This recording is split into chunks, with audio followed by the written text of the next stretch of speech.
ይኸው እንደ አምናው ዘንድሮም አውሮፓ እንደ መላእክቱ ነጫጭ ለብሳ ልትዘምር ነው። ዝማሬ ተዋህዶ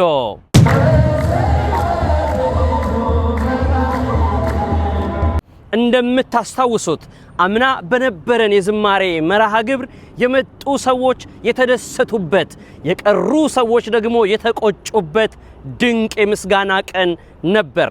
በዚያን ዕለት በተለይ ደግሞ በአውሮፓ ምድር ለተወለዱ ልጆቻችን የቤተ ክርስቲያኒቷን ውበት ያስተማርንበት ለዓለም ደግሞ ያስተዋወቅንበት ድንቅ ቀን ነበር። እግዚአብሔር ይመስገን። በዘንድሮውም ዓመት ከቁጥር ሳያጎድለን በድጋሚ እንደ መላእክቱ ነጭ ለብሳ አውሮፓ ልትዘምር ነው።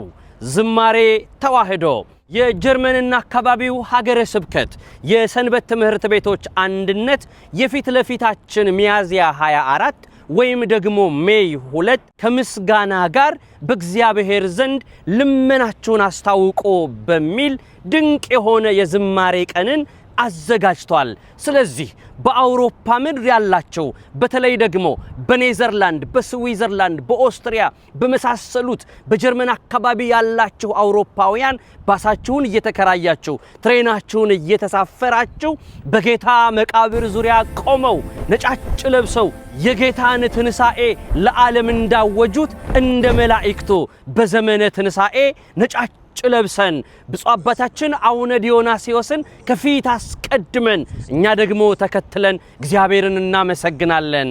ስለዚህ ሁላችንም ነጫጭ ለብሰን በዚያ እንገናኝ።